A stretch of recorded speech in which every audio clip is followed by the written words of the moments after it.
Oke,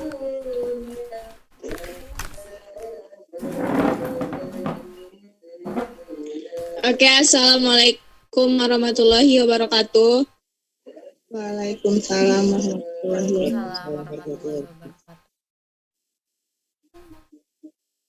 Di sini saya akan memaparkan proposal penelitian tentang pembelajaran berbasis video untuk anak generasi Z. Penelitian ini dimaksudkan untuk mengetahui cara meningkatkan keefektifan pembelajaran apalagi untuk anak generasi Z.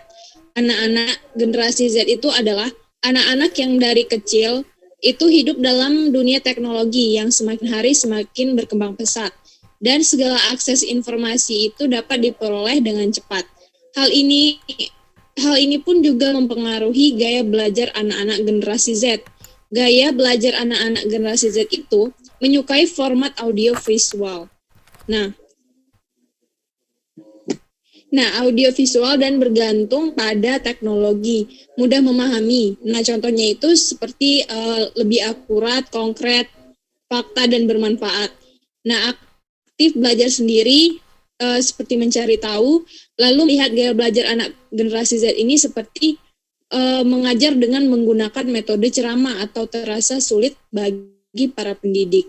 Dan para pendidik yang pada tahun sekarang ini masih banyak didominasi oleh generasi Y, yang dibandingkan dengan generasi Z tentu saja masih tertinggal jauh untuk urusan teknologi.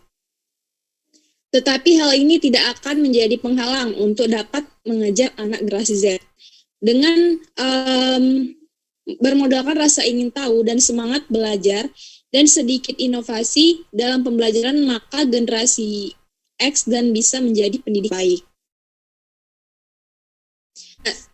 Kita tahu bahwa cara belajar anak generasi Z itu menyukai format audiovisual, lalu bergantung pada teknologi, mudah memahami hal-hal yang konkret, aktif sendiri atau mencari tahu, karena rasa ingin tahu anak-anak generasi Z itu tinggi, makanya mereka aktif belajar sendiri.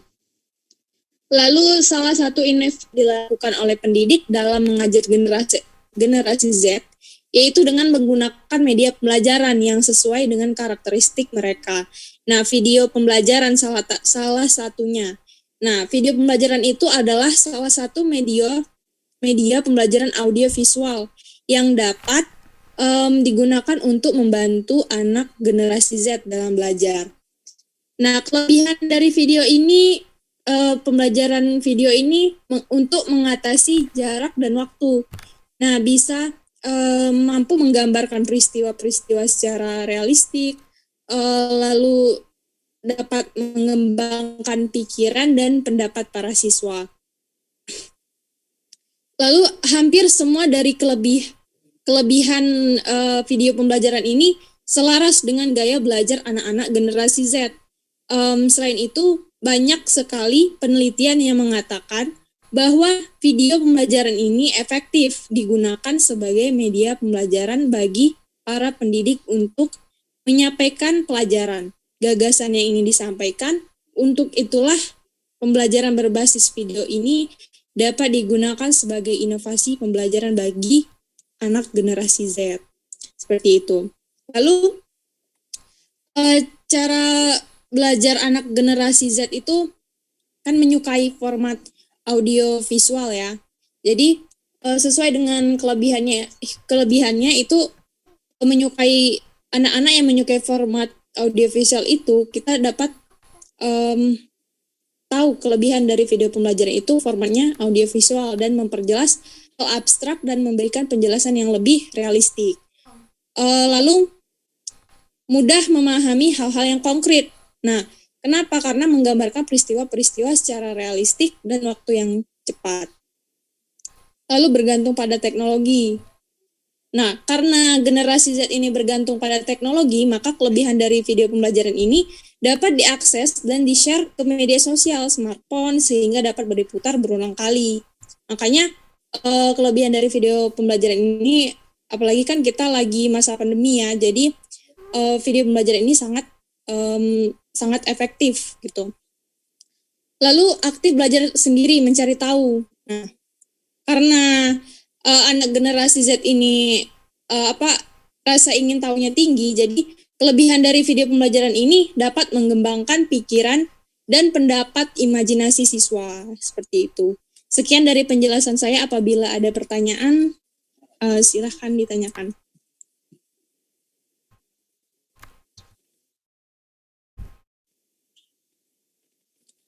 Apakah ada pertanyaan? Aku mau nanya, Rika.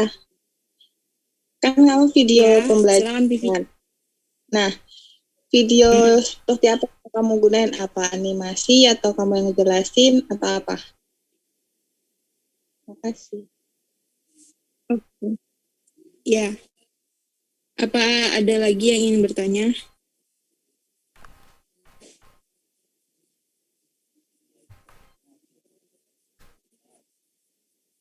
Rika mau nanya, itu sudah. Nanti videonya itu di-upload ke YouTube atau gimana? Buat ngasih ke peserta didiknya.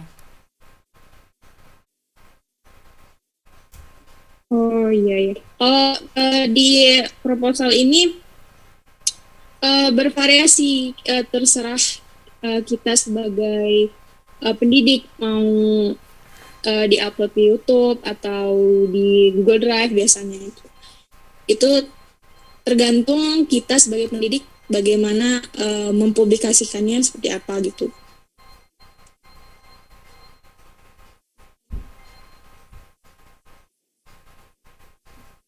Lalu untuk pertanyaan Vivi tadi, video seperti apa gitu ya? Iya.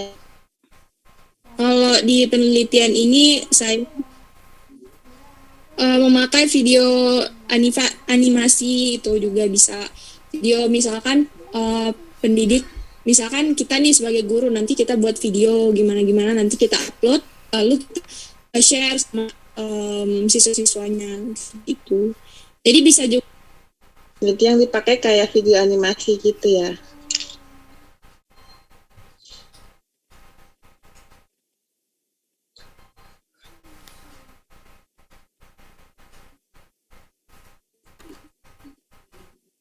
Terus kita sebagai pendidik, kita seperti buat video gitu, buat video kita lagi menjabarkan atau menjelaskan sesuatu, nanti kita upload, nanti dikasih ke siswa gitu. Ya, seperti itu. Terima kasih. Ya, apa ada lagi yang ingin ditanyakan? Ada? Sepertinya cukup Cukup ya. Sekian dari penjabaran saya mengenai media pembelajaran berbasis video. Apabila ada salah kata, saya mohon maaf. Saya akhiri. Wassalamualaikum warahmatullahi wabarakatuh. Waalaikumsalam warahmatullahi wabarakatuh.